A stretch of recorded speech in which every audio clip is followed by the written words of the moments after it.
Welcome into another episode of Patrick Jones Baseball. On this episode, we're actually going to the softball world and we're bringing on Nate Walker, who formerly worked with several MLB organizations and now started his own company called Diamond Solutions, where he goes around to different college softball programs, travel softball organizations, and helps them understand, what some of all this data means in terms of helping them develop pitchers, helping them on the recruiting side, what softball pitchers should be aiming for and what they should be focusing on in their development, and not just guessing, but using objective information and using data to show, what the best pitchers are doing on a consistent basis, from like a movement perspective, and then also giving you some tips on what you should be focusing on as well. So appreciate Nate coming on. It's awesome to see the game of softball continue to grow the way it has been.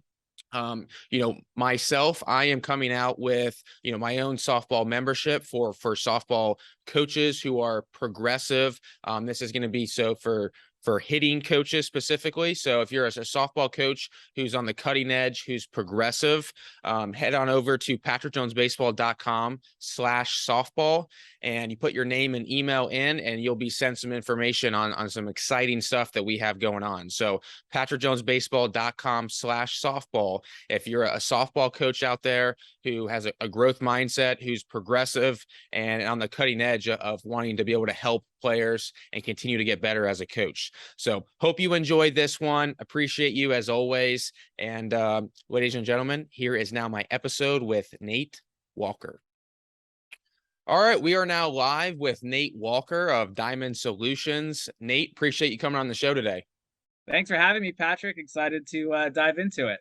So, I used to be in professional baseball with the Orioles. I know you used to be in professional baseball, more so on the scouting side. But now you have, your own company, Diamond Solutions, and you're pretty much just focusing on developing and helping softball pitchers, understand what the data means, and then put together plans on how to improve that information. How did this all happen? Because that's just kind of like a weird trend. You go from like a scout in professional baseball to now working with different programs in the softball world on the pitching. I think I just got lucky, and it was a combination of good luck and good connections. And so how it happened is, as you mentioned, I was working for the Toronto Blue Jays at the time, and always had the itch to start my own business, and had a lot of friends who still played professionally, and they were working out at a training facility called Symbiotic here in San Diego, California, and the business partner of the baseball side is with Dana Sorensen, who's very well known in the softball world, was a Stanford All-American, and was very well connected in softball. And we kind of hit it off, and we were talking about ways. At the time, this was when TrackMan and Rapsodo and all the ball flight data was just starting to peak within the baseball industry, and Dana really encouraged me to try it in softball, and I was really intrigued by that, just because there was no analytical presence in softball at the time, and so there's no Fangraphs, no Baseball Savant, no MLB Network explaining what all these metrics meant, and to me it was an exciting opportunity, and at the same time you could see the sport start to gain trajectory in terms of just popularity, youth participation, and just there was a lot of interesting facets of softball, and so Dana, who when she was at Stanford, her pitching coach was Lonnie Alameda, who's now the head coach at Florida State softball. Lonnie has a winter camp every winter for recruiting purposes and camps and whatnot, and so they invited me out to that to collect some data to get, it was a good first opportunity to get a lot of players quickly and get some get some top pitchers who always attend Florida State at the time and see kind of what those look like. And ever since then, it kind of started naturally growing and growing. Shortly after that, I went to Dana's other pitching coach when she was a fifth year, Trisha Ford, who was at Arizona State, now at Texas A&M. And ever since then, it's kind of just evolved over time. As we've collected more data, we figured out more ways to use it in the player development world, in game strategy, how to recruit off of it. And so it's just over the years, it's just slowly evolved over time to kind of have an all-encompassing analytical service for colleges right now. It's incredible how it started and how it's continuing to evolve. Before we started recording, you said you're going to be on the road, working with different college programs for the next 50 straight days. So obviously you're in high Yeah. demand right now. But I want to go back to when you're collecting data and information, especially when you first got started. There's no TrackMan as far as I know in the softball world. So how are you collecting this data? Is it just through Rapsodo? Yeah, it was just through Rapsodo in the beginning. And so anytime you start with the new data set, what was very important to me is I always call it a normal distribution of talent. So I wanted to see what the best of the best look like Team USA players at that time, Florida State players, their national championship winning team in 2018. What the potential student athletes look like, the recruits, from upper level travel ball to JV in high school, all the way down to the lower ends, and then everything in between. And so I first started kind of at the top, right? You have the Florida States, the Arizona States, the Oklahomas of the world, and then you work your way down and try and get as much of a normal distribution of talent. And now as the sport has evolved, there's more. Now there's Yacker Tech in with the game data for softball that's just starting to come into play, and so now you're starting to see kind of some trends of that happen in game as well for some select schools who have made the early adaptation of game data. And so really what it started with is just first off collecting that normal distribution of talent, testing some of the themes that I learned in the front office pitching wise to see if they applied, and then kind of collecting some of their stats and doing some correlations and some modelings off of that. And then kind of as we get more data, the assumptions get more and more accurate. And so that's really how I started. And now that the technology is really advanced, we have more fun to deal with now that we're starting to get into some game data as well. So when you said that, when you similar to when you were in the front office, are you speaking in terms of just movement plots, like the way TrackMan would have, different scattered plots? Yeah, movement plots, movement themes, right? Like for instance, oh, players, in baseball, players with a lot of ride get a lot of swing and miss on their four seam. And so it's like, okay, what is the softball version of ride? Or if you take for instance, there's a lot of swing and miss with, approach angle pitchers in baseball. It's like, okay, do shorter pitchers in softball with X amount of vertical break get more swing and miss than the taller ones. And so you have the benefit I had from coming from MLB is I used MLB as kind of like that research library of like, all right, what are some of the commonalities that you could see between softball and baseball? Then the tricky part is, all right, how do I count for 43 feet? With all that, and which is the amount, the distance between the circle and home plate. And so yeah, it's really just kind of, all right, MLB was kind of my research library. And then as you get more information, as you collect more sample, as you get a better normal distribution of talent, you test to see what's available, because that's really all I had available to me. Because like I said, there's no Fangraphs, there's no Savant or anything. So that was, I thought, the best way to approach that problem, as well as the most responsible when advising clients. Yeah, that's one of the things that surprised me too, as I'm my background's in hitting. So I've been, more so doing stuff, within the game of softball on the hitting side. And it's hard just to find video clips of even just hitters hitting home runs. And it's like, there's no bats, right? I don't know if you guys use bats at all when you Yeah. were, yeah, there's no bats. There's no, MLB.com or any of these others. So it's kind of, you really have to dig pretty deep to find, different clips that you're looking for. What was something that did surprise you once you started collecting some of the data and information? Like, is there anything that really stood out or surprised you?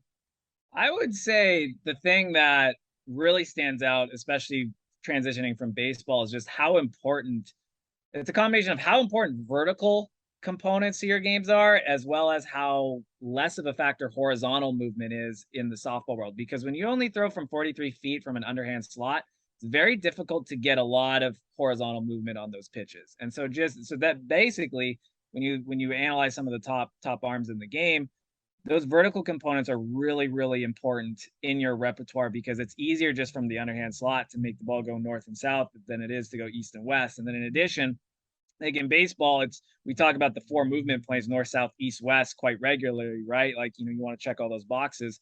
in softball, it's very common to just have pitchers, and good pitchers as well, just have one dominant direction. That's very, very popular within the sport, just because of the underhand motion. And so you really have to learn how can you build repertoires off of one primary dimension. How can you build rosters off of, with diversity within the different, north and south dimensions. And so really it was like, okay, how do you develop without kind of like the horizontal game for most pitchers? They do exist, but they're just really difficult to find. And the same with two-dimensional pitchers. So it's an interesting equation like that. And then you combine that with what we were talking about before we recorded, was the just the high offensive environment that you see in softball. 200-foot fences, metal bats, really strong athletes now. So it's an interesting equation on how to deal with all that stuff, from just what's available, what's doable given like the physics of 43 feet, and then and then also from like my past knowledge of like knowing what plays in the baseball world. So I would say like the lack of horizontal aspects to the repertoires was the first thing and the biggest thing I noticed, as well as just the one dimensionality usually that you see with most pitchers. Okay, so for those coaches who are listening to this or watching this, and players as well, based on what you just said, if they're focusing on their development, let's just say they're a high school pitcher, they should be more so focusing more north south and developing that repertoire than worrying about going east west. Yeah, and so where a lot of the younger coaches and younger players get themselves into trouble is they try and check too many boxes. And so in softball, it's very common to throw or attempt to throw 6 pitches right off the bat. But really, well, I always say if you can have one pitch that goes up, one pitch that goes down, and one pitch that goes slow, you can be an All-American in the sport. Easier said than done. But my biggest thing is make sure you're not, just like in baseball, you don't want to be average in your pitch movement profiles. You want to be betting on having one really unique, especially preferably vertical component at an acceptable velocity. So I would say the simpler the better when it comes to developing pitchers, and really emphasize those north-south kind of movement planes. So in TrackMan, you know what? If you have plus 20 inches of vertical break, like that's a pretty good fastball, right? That's pretty Yeah. good ride on that. What would it be in softball? That would be like, so it would only be the start of an above average vertical break range is for me is around 2 inches. So Two +2. inches? Yeah. So yeah, it's not near. Remember, it's only 43 feet. Right. So That's so those crazy. move so those movement plots are really tight when you look at them. And so really inches can make a big, like a 0 inch vertical break. The difference between a 0 inch vertical break and a 2 inch vertical break can sometimes equate to like 1.5 strikeouts per 7 innings. So it's like pretty significant, just off the inches of that. And so 2 is the start above average. I would say like the 20 range, which would be really good on a TrackMan, would probably be around 4 or 5. Okay. So I usually don't see many pitchers. 8 is kind of like the top end, of that. So 8 would be really, really high, but 4 or 5 is when you're starting to really, oh, that's really good kick. But 2 is kind of that start of that number, of that threshold. Have you ever experimented with players or had them experiment with different grips? And if so, have you seen any correlation for, increased vertical break with different pitch grips or finger pressure on the ball? Not necessarily grips. Like Dana and I were studying kind of like center of mass information of like where their center mass is relative to when their front foot lands, and a lot of it's really interesting. Generally, like makes sense. Like the players that are leaning back a little bit further can get underneath the ball a little bit better. The players forward, is getting easier on top spin. And then there's also like kind of there's really an interesting dynamic with velocity as well. So like the up ball pitchers generally throw a tick slower than the down ball pitchers because their momentum's going backwards, but the upspin is what gets swing and miss in college. So it's kind of like finding that healthy, balance between enough upspin and enough velocity to miss enough bats, whereas downspin gets much more contact, but can last maybe a little bit long. But in terms of like grips that we did, it's really more like biomechanical, honestly, with softball, because it's again, it's a short time to make that pitch move, and really like kind of what you do before the ball releases is really, really important with that. What are some of the common flaws you see from a biomechanical analysis?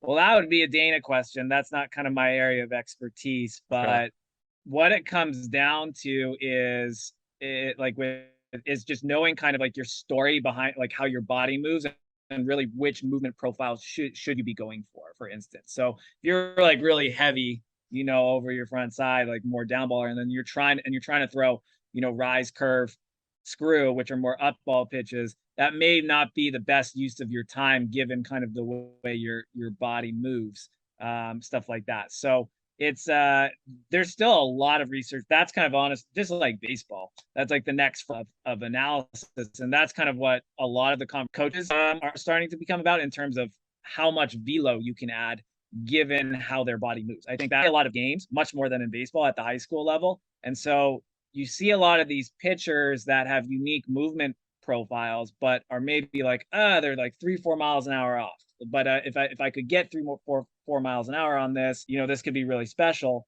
But a lot of people in the youth world don't necessarily work at it because they're playing so many games. So it's a really so you have to kind of bet on like the mechanical aspect of it to say, all right, I think, given this movement profile and how this player moves, like she's going to be able to hit 60 to 63 with 5-6 inches up, which is pretty good. And so, in the college world, so it's the biomechanics is like is a very interesting component that's just starting to come into softball, very similar to baseball. But yeah, I would say, Dana would be the go-to on the on the extra, but it's just really knowing kind of what movement profile should you be going for and how you should kind of essentially be doubling down on that, especially as it relates to velocity. So speaking of velocity, what is a velocity that high school players should be aiming for if they want to play in college based on the data that you've seen? Well, across the board, my average in college is around 63. If you go to kind of the upper levels, a little bit higher, but generally you want to be low to mid 60s. That's kind of the the the lower end of that. And so by the time you're a senior, generally speaking, the colleges I work with, it's pretty safe that they add 3 to 5 miles an hour once they get into college because they're actually, yeah, velocity development happens way later in softball. And I think a lot of it has to do with the youth circuit that they're in. But generally speaking, when you stop the 300 inning summers or the 300 inning travel ball seasons, and as a pitcher, and you get in the weight room a little bit more, you build up to your season. They usually add 3 to 5 miles an hour. So I'm hoping to get in the lowish 60s by the time they're a senior or just entering college with an appropriate movement profile at the bottom end of that threshold, and then hoping that kind of transition into college gets them in that 63-65 range, which is ideal for a playoff contender. Yeah, no, that's coming in there for sure. Do you go out and scout high school pitchers? And the reason I asked is I was talking to a college coach the other day, and he had mentioned that you had written up several profiles on a player and give them a grade and everything, like on a 20 to 80 scale. So do you also go out and scout the travel ball scene? Yeah, so I have a great partnership with On Deck Softball. They're kind of the leaders in the scouting and eval world in softball, and so I go around with them in the summer to their major events, and I write up all I write up all the top prospects essentially, and send it out as part of my college package now to help colleges identify kind of who's unique and who's average, who's below average, etc.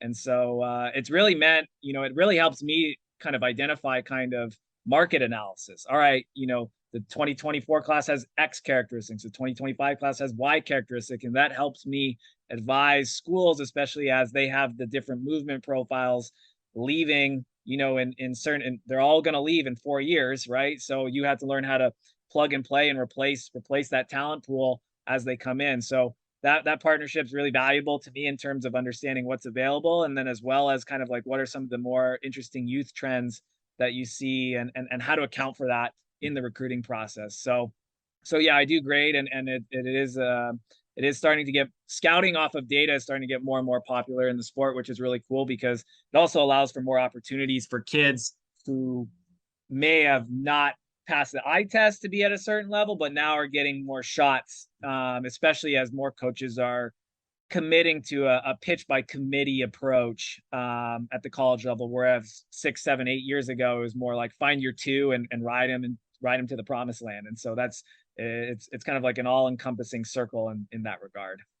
Well, it makes so much sense, Nate, that they would want to hire somebody like you to go out and do this because they can't be everywhere at the same time, right? But they still want to know, what pitchers are out there, how they're doing, and how someone who is an expert into scouting pitchers like yourself, thinks of some of these. So it makes sense. There's really not a ton of that now that I think about it in the baseball world for scouting. I can't really think of anybody who's kind of more of an independent, and then college teams hire, pay for their service in order to send back reports.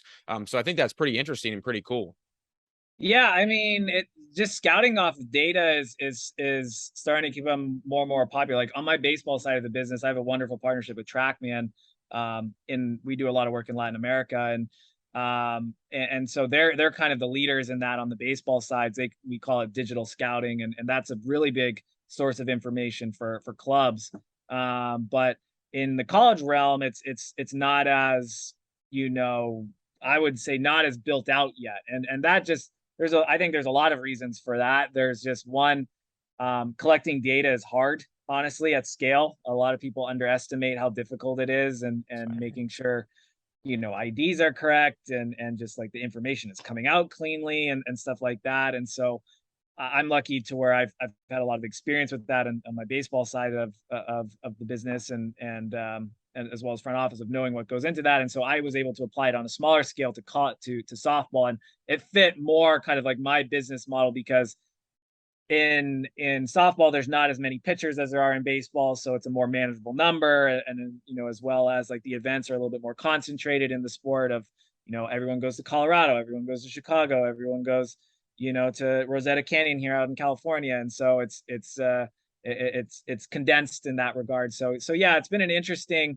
journey with that. And when I first started, it was like, all right, how the hell do offer a scholarship off this information? And now it's become to the point where there's a good chunk of schools that won't offer scholarships unless they see that information, because they want to know what they're getting into. Because it's essentially a 4-year contract, right? Especially at the Power 5 levels. So they want to make sure they're getting all the information possible to make as best decision. And then as well as you can't talk, there's no more early recruiting, so you have time to go over data, basically a year in advance to make sure that that information is good and fits with what you're looking for that next year's recruiting class. So how does this actually work, Nate? Right? You go to a college program, you assess all their pitchers, via, data, maybe some sort of analysis, and then you sit down with the coaching staff and, explain all the numbers and work with them to come up with a development plan for each pitcher. Yeah. So right now, like if it's like the all encompassing, everything, we try and identify targeted recruits for that school that would fit. Like, all right, we're losing an up baller in 23. We're going to need that coming in either a year or at that year in advance.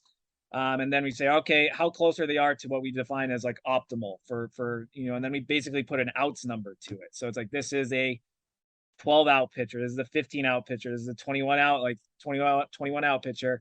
And then essentially you're working backwards of like, okay, how much of each different kind of like movement, profile do you need to kind of be able to match up against left-handed hitters, right-handed hitters, power hitters, like, all the different types of hitters that you'll see.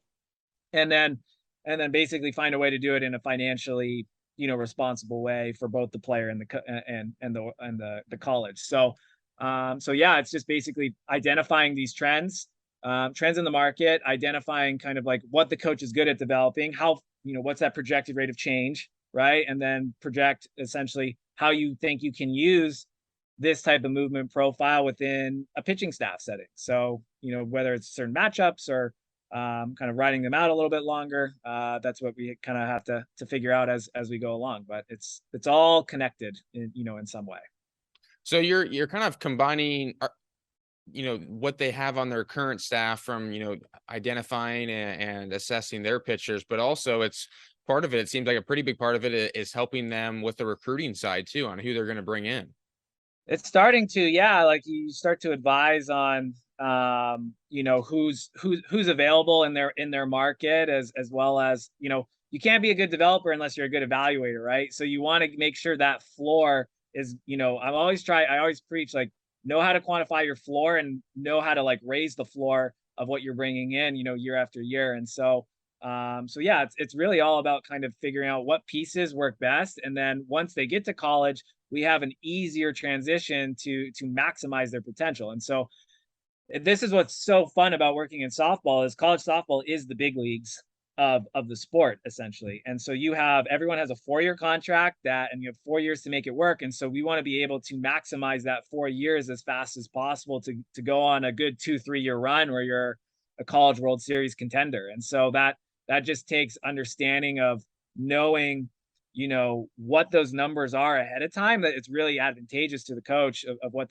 knowing those numbers ahead of time, and then being able to just hit the ground running, instead of, all right, thinking what is the player is, getting there, have to spend the fall to figure out what the player actually is, then develop them. Well, now it's January, February, and season's just right around the corner, and you've essentially burned a development year. And so it's really just the point of data in anything, right, is to accelerate a process. Speed is king in data. And so that's really a big component, understanding, on the recruiting side and the high school side, what's available. Very advantageous, especially to the early adopters in the sport who have gone down that route. What would you say the percentage of college softball coaches who are progressive and, maybe some of those early adopters that you just mentioned? I would say, if we just kept it around D1, I would say like there's 15 to 20%. It's I That's would, if it? you would ask, yeah, no, if you'd asked me, 3 years ago, I would say it'd probably less than 10, less than 5 potentially. But it depends. So I would say a good chunk of softball is using data in some capacity right now. They just don't know how to use it within their infrastructure. So like they buy a Rap Soda, they buy a Yakutech, they buy a Blast, they buy something, but a lot of them don't know how to build it within what they built before, and that's a big problem. And so when they don't plan for including it in their infrastructure, they just get frustrated. The tech won't work, right? Classic problems that we all see every day. And then it sits in the closet for 6 months and you're doing the same thing over and over. And so that's where I think softball is where, a couple of years ago, like there was a handful of schools were like, give me any information just to get a competitive advantage, right? And then, now it's like, all right, I see everyone else doing it. Now, how do I put it in my infrastructure? So I think 15 to 20% is in the progressive category, but I would say like actually like bought a piece of tech and has attempted to use data, probably over 60%. But that gap between the 15 and the 60 is more infrastructural issues rather than just, willingness to try it out, if Yeah. that makes sense. Well, and you've seen that probably, at least I know I have, just having friends in across Major League Baseball organizations. I mean, that was a big problem when all this new technology came out in professional baseball, right? There you had K-Vest and then TrackMan and then Blast Motion and then all these, and it's like, it's one thing to be able to do it like in one cage, in my backyard, like right behind me. But when you have, over 100 players at, different sites and all these other things, and then like taking all that information, making sure it's clean data, and the sensor wasn't put in backwards or whatever it is, Yeah. and then taking that information and then putting together a plan, like there's a lot of steps, and it's not an easy task.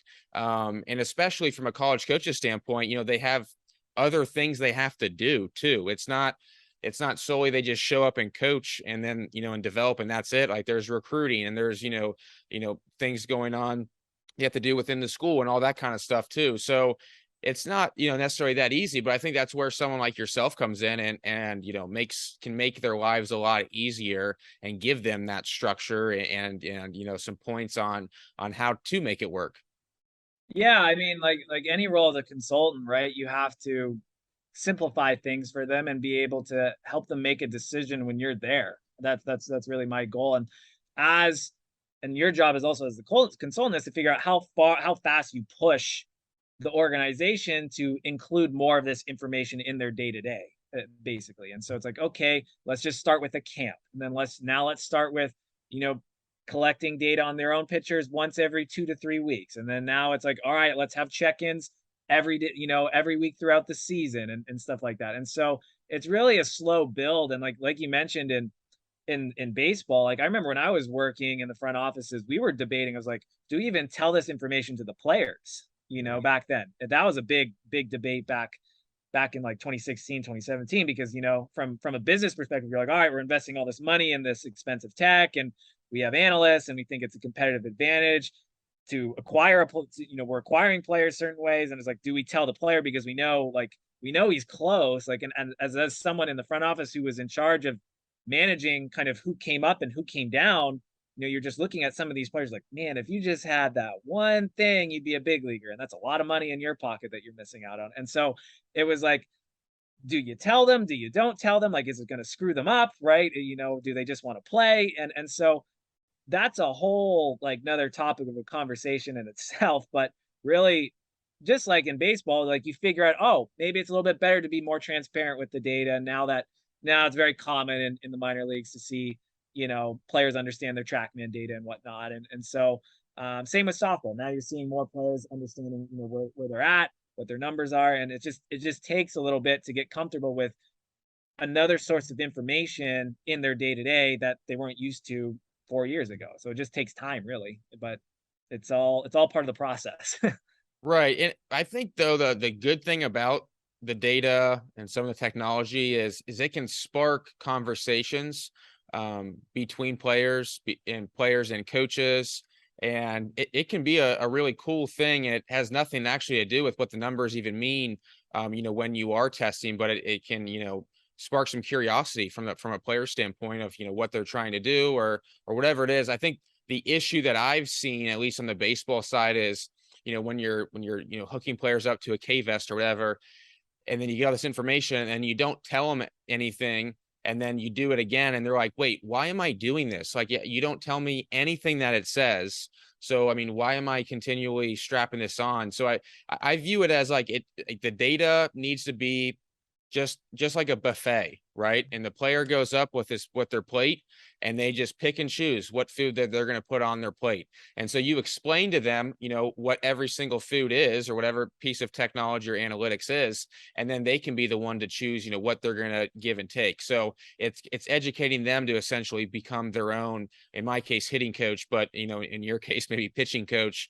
And so that way it's transparent, and then it's, you can have that conversation if players start overthinking or over analyzing, and that's where the coach really comes in and really helps out. So that's kind of how I view it anyway.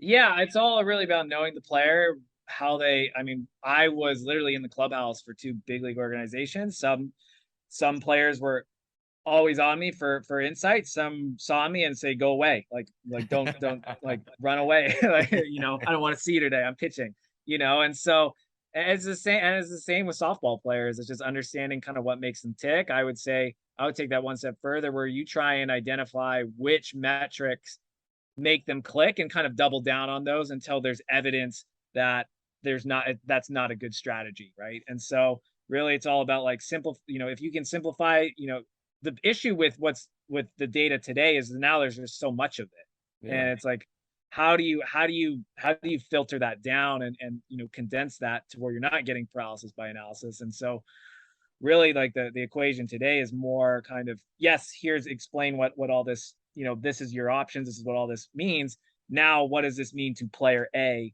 specifically, and how do we build upon that, and how we double down on that, and then if it's not working, when is that inflection point to where we switch that plan. And so yeah, so it's all really an interesting equation, but it comes back, there's a lot of traditional aspects of development that are still holding strong today, obviously knowing the player and understanding how, like, their brain works and how they click. And that's what, to me, makes, like, the marriage between the subjective and the objective such a fun problem to solve, because everyone always says, yeah, if you have subjective and objective, it's a harmonious relationship, yada yada yada. But really, it's an incredibly difficult equation to solve, and just kind of knowing, kind of going back to what that player is like, is a big part of that. And so it's really it's really a fun equation. And really in today's world, I think it's more about like, how do you simplify with all the information that's coming in, and grabbing that low hanging fruit, as I like to say, to maximize talent. Do you do any work with travel softball organizations? I know you said you work a ton with a lot of different college programs around the country, but was just curious if there's also travel softball organizations or specific teams who reach out and want your guidance or help too. Not as much as college right now, but it's Really? starting to pick up, and because the colleges are running it.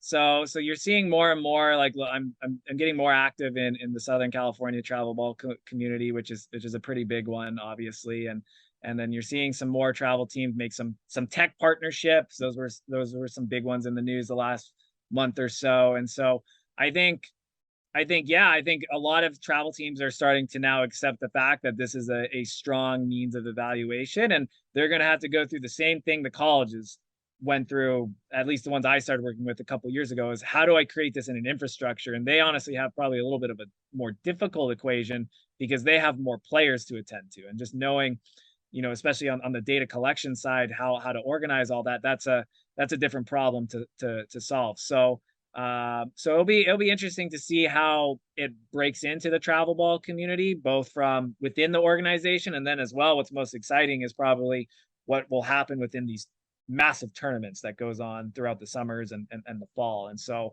I'm really curious to see if the industry as a whole can kind of get pushed to that next level, and get some game data on some of these high school tournaments, because I think that will be a really big game changer. And yeah, but I think it's starting to grow considerably at the travel level for sure. I had Josh Johnson on my podcast not that long ago, and he spoke very highly of you. You know, he's down at Mississippi State, pitching coach or associate head coach, I believe, and recruiting coordinator. And Mhm. I asked him how many years he thought it would be for softball to get to where baseball is at right now. And so I want to ask you that question, like how many years do you think it's going to take for softball to be as accepting and as open from a technology analytics development standpoint to where, like, right around where baseball is right now? Well, in terms of accepting, I would say that's going to probably happen sooner rather than later. I'll say 3 to 5, three to Okay. five years. Infrastructurally, that may be Well, significantly. baseball still hasn't figured that out in a lot of travel organizations from an infrastructure standpoint, from what I've seen. So Yeah, I haven't been in the travel baseball scene in a while. I'm well connected within in the pro landscape, but it's yeah, I mean, just being able to, like I said, just the process of getting data at scale is much more difficult than people say it is. And yeah, having done it myself, in both sports, is it's a challenge. And so it takes commitment, it takes money, it takes, rethinking the way, you run youth events. Like, it's a whole different equation. So I'm not surprised that, a lot of the tech companies, when you talk to them, will be like, oh yeah, just, stick the radar in, like, easy, easy peasy. But then once you get like 100, 200, 300, players just line up, play after play, it's just like, oh shoot, like, yeah. this is a bigger challenge than you expect. They So tag the wrong person, and then yeah. yeah, I mean, yeah, we always say the grass is always greener for the person who's not collecting. And so it's it's yeah, it's an interesting equation. But I think softball, in terms of acceptance, like, I had close to 60 schools reach out to me to try and schedule me to come to campus this year, which Wow. has never happened, in my years of working in softball. And so that just shows just the jump that it's taken, over the last few years. But I think in terms of acceptance, it's happening really quickly, because there's schools at the top who are having success with it, Josh being one of them. And then and yeah, and then it's really, the next step is, can you create an infrastructure around that, which is going to have some tough conversations of, especially with data collections, like, okay, how do you prioritize data within the recruiting business model, so to speak, right? Because you can't put radars at every single field. So now it's become more of like, can you create situations where top talent is playing top talent consistently, because that's when data is most valuable, right, in the recruiting world. So that's where it's like, okay, can you get that business model to align with what will happen on the youth, what's generally kind of like the youth, the classic youth model where it's like team, team, team, team, team, instead of just, now a little bit more selection of talent. So it'll be an interesting few years for sure, but I think infrastructure wise, it'll take a little bit. Nate, last question for you. We got high school pitchers, parents, coaches watching this. What would be the lowest hanging fruit, the one thing that you would, if you could give advice to a high school pitcher right now, or their coach or their parent, on what to work on, just based on what you've seen? I know we touched on this a little bit earlier, but maybe just to double down again, is like, what's one piece of advice you would give to a high school pitcher out there? Develop off your strengths. Don't feel like you have to check boxes just because it's a box. And so if you're really good at one thing, especially at an appropriate velocity level, and that would be like kind of 1A to this answer, is make sure you prioritize velocity, because that's still, even with all these numbers coming in, it's still the most predictive when it comes to swing and miss at the college softball level. But if you can be really good at one thing, there is always a role for that on a college roster. Just because you can, it could be good against lefties, for instance, and there'll be a string of lefties coming up, and those are your hitters. And so there's always, college coaches want to know, like, what is the minimal use I can use this player if all things don't go my way. And so, if you're really good at one thing, even though it sounds oversimplistic, you'll always have a role within that program, and then you can kind of develop and get more advanced as the years progress. So I would just say, develop off your strengths. Don't forget about velocity, which is a recent trend that I'm a little bit concerned of in the youth space with softball. And then build off of that, and you'll be good to go. Be great at what you're good at. I love it.